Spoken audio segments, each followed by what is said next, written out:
Comment décarboner le transport fluvial? C'est le Zoom de ce Smart Impact avec Grégoire Jourdan-Gassin. Bonjour. Bonjour. Bienvenue, vous êtes délégué général de la communauté portuaire de Paris. Déjà, on va commencer par présenter ce qu'est la communauté portuaire de Paris. Qui représentez-vous?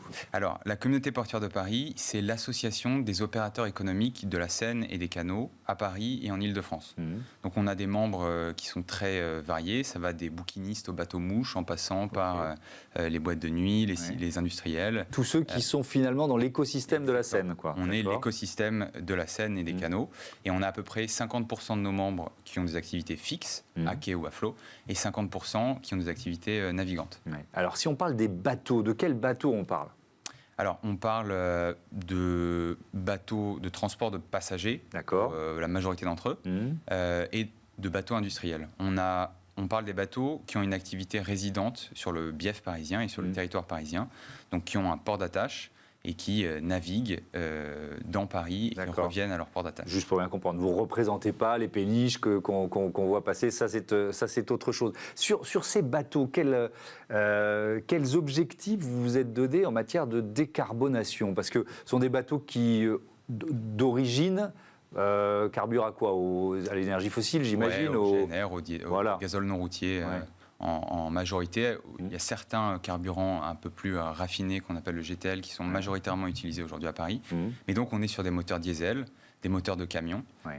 Et on a des bateaux qui ont des durées de vie qui sont très importantes sur le fleuve. C'est-à-dire que l'âge moyen des bateaux à Paris, il est de plus de 60 ans. Donc une remotorisation dans la vie du bateau sur ces 60 ans, c'est quelque chose de relativement normal. C'est une opération de maintenance. Sauf qu'on a voulu donc, se focaliser sur ces flottes-là et ne pas entamer une transition énergétique par la mise à la casse des flottes qui existent.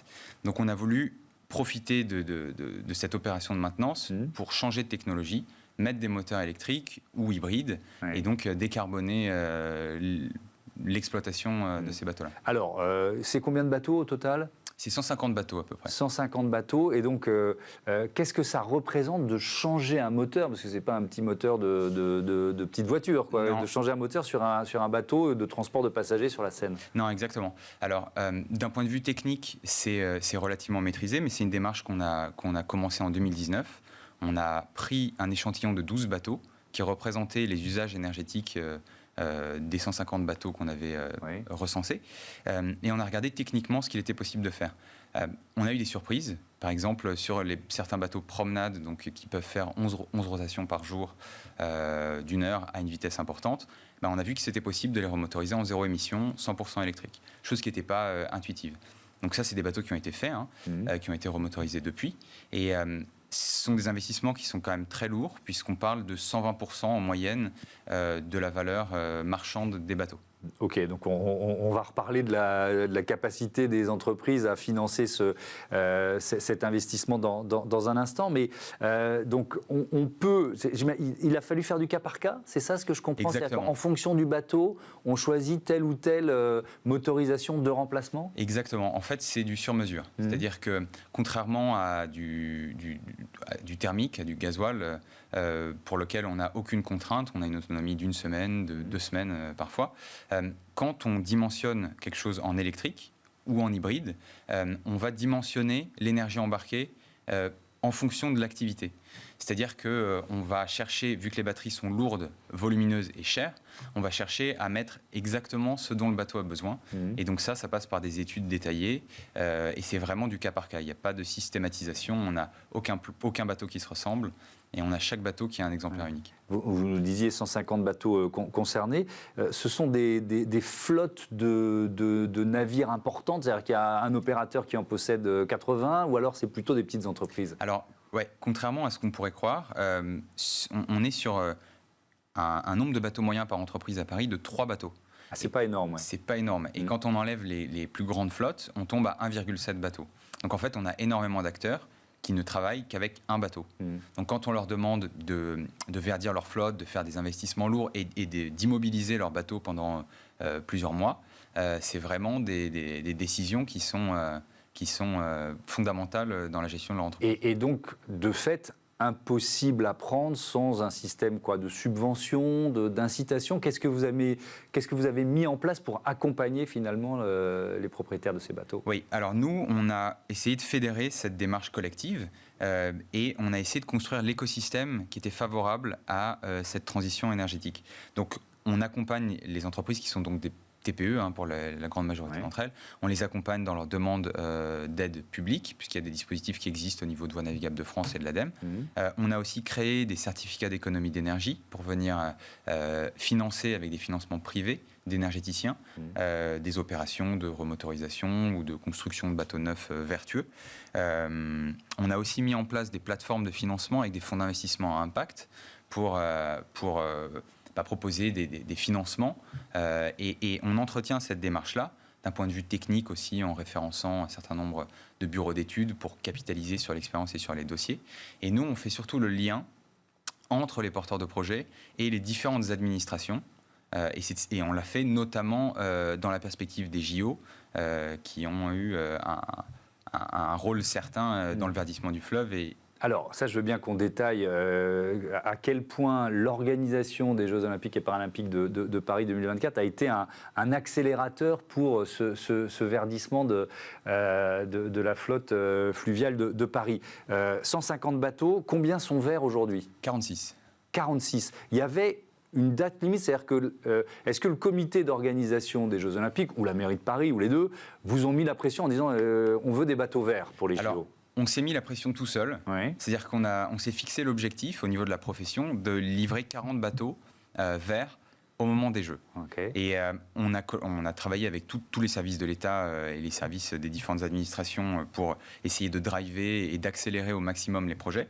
On a notamment mis en place un dispositif, Aropa Port, donc le port de Paris, a mis en place un dispositif incitatif pour les flottes qui s'engageaient à se verdir dans leur totalité et qui s'engageaient à livrer un premier bateau avant le 1er juin 2024. Donc ça a été... Donc ceux-là ont touché plus de subventions ou d'incitations, c'est peut-être pas des subventions, mais que les autres, quoi. Ils ont eu une extension de leur convention d'occupation temporaire du domaine public. Donc ils ont eu plus de temps pour amortir leur investissement. Ok, c'est logique. Ouais. Et est-ce que ces bateaux-là, les 40 et quelques, on les a vus lors du défilé des athlètes prioritairement? Alors, on en a vu une trentaine.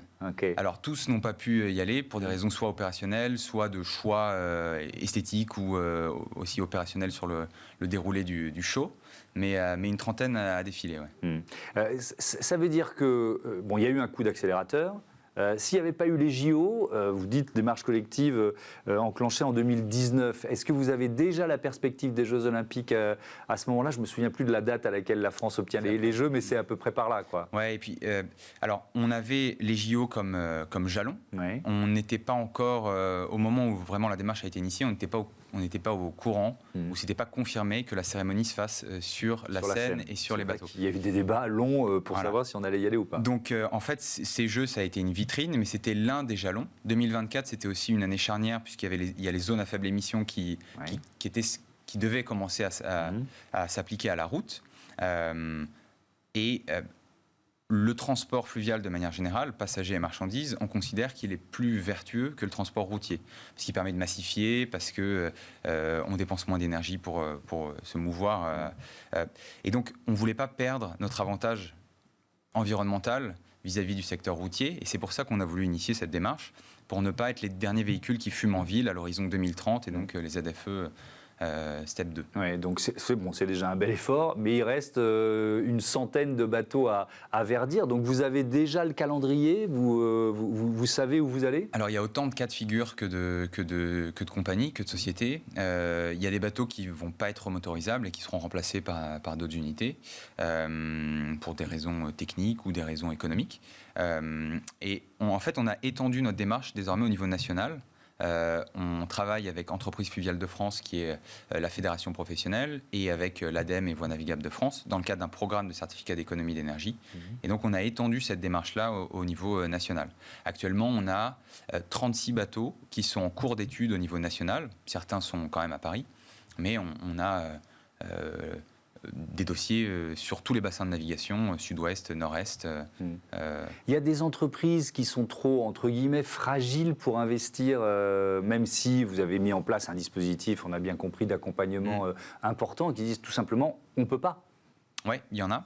C'est aussi pour ça qu'on avait mis en place l'outil de financement avec un fonds d'investissement à impact, puisque c'était des financements, c'était des sociétés qui ne pouvaient pas se financer auprès de banques. On l'a créé dans le contexte post-Covid aussi, puisque c'est pour la majorité de nos entreprises, on est sur des activités événementielles ou touristiques. Oui. Donc forcément, 2020, 2021, même 2022, ça a pu être un petit peu difficile, notamment pour aller voir des banques sur des projets d'innovation et de verdissement. Petite question de curieux pour terminer, ça représente combien de passagers ces bateaux-là, ces 150, alors il n'y a pas que des bateaux de transport de passagers, j'ai bien compris, mais c'est combien de passagers qui visitent Paris par le fleuve en quelque sorte ? 9 millions. Par an, 9 millions. 9 millions. C'est en croissance ? Vous êtes lié à la croissance du tourisme parisien, tout simplement ? Il y a une légère croissance. Alors, je ne saurais pas vous dire si elle est proportionnelle à la croissance du secteur parisien. Mais oui, on est sur une croissance et on a des activités nouvelles aussi qui se développent. C'est-à-dire, typiquement, les petits bateaux de moins de 20 mètres, moins de 12 passagers, c'est une activité qui n'existait pas ou quasiment pas il y a 10 ans. Et qui est une des plus dynamiques aujourd'hui. Ouais. Dernière question, réponse rapide. Si je veux créer, alors ça doit être plein d'autorisations, etc., mais est-ce que je suis obligé de venir avec un bateau vert aujourd'hui pour travailler sur la Seine ? C'est en train d'être le cas. D'accord. C'est en train d'être le cas. Le port de Paris, le port de l'Arsenal, qui dépend de la ville, sont en train de conditionner les appels à projets, puisqu'on est sur le domaine public. Donc, pour pouvoir exploiter, c'est le domaine public. Ils conditionnent les réponses, enfin, les lauréats doivent venir avec des bateaux verts ou verdis. Ou hybrides. Merci beaucoup et à très bientôt sur Be Smart for Change. On passe à notre rubrique Startup tout de suite.